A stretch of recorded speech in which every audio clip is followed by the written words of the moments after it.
Hello, today we're unboxing this. It's the Charge Mazda 767B in 1/24 scale from Hasegawa. This is the limited edition recent reboxing. As you can see, nice and new. You've got some pictures of the real car there. Obviously this livery became much more famous due to the 787B, which won the 24 Hour of Le Mans 35 years ago.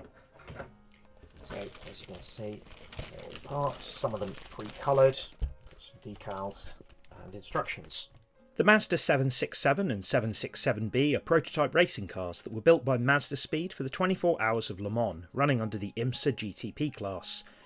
They replaced the 757 in 1988, upgrading to a newer and larger 4-rotor 13J Wankel engine, which produced nearly 600 horsepower. Two 767s entered the 1988 24 Hours of Le Mans, finishing 17th and 19th, but behind a sole 757 which finished 15th.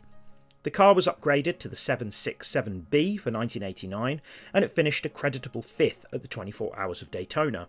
Results improved at Le Mans 2, finishing 7th and 9th, whilst a lone 767 finished 12th. The car's replacement, the 787, debuted in 1990, before the 787B would go on to win the 1991 24 Hours of Le Mans, still the only victory by a car not using a reciprocating piston engine. There you are. So you've got caution there, this folds out into lots of sections.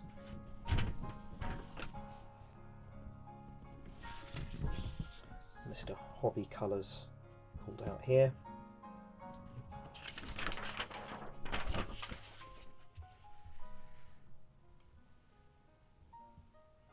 There we are.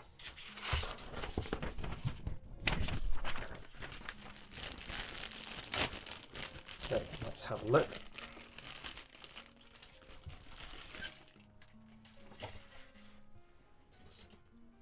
The wheels. These are both the same. We've got the parts moulded in orange. There's actually two here, so the body is separate. As you can see, you've got those support parts which need to be removed. You've got these side sections to be added. That distinctive Group C shape that bulges over the wheels. A few mould seams along the edges here, but not too bad. Obviously, you'd want to paint this.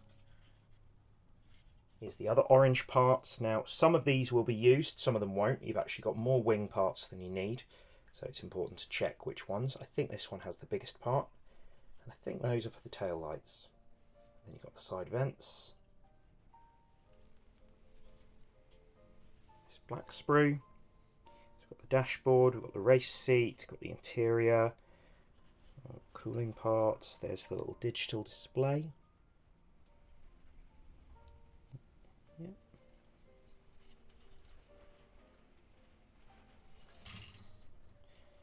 I think these are disc brakes. Now these look very similar to the ones on the Hasegawa XJR9. They don't actually have calipers on them, which is a bit strange.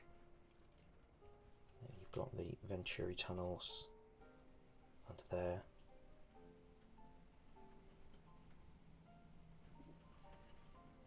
And there we have it.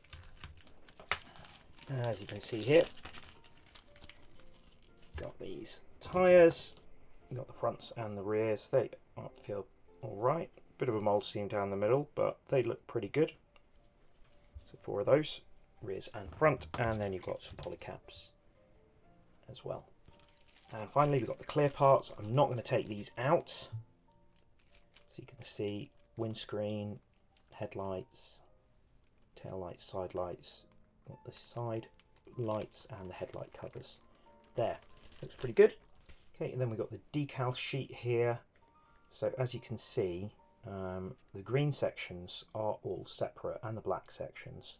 Still not sure what to do, whether to do the green sections as decals or mask them off, because it's a strange shape to mask off really.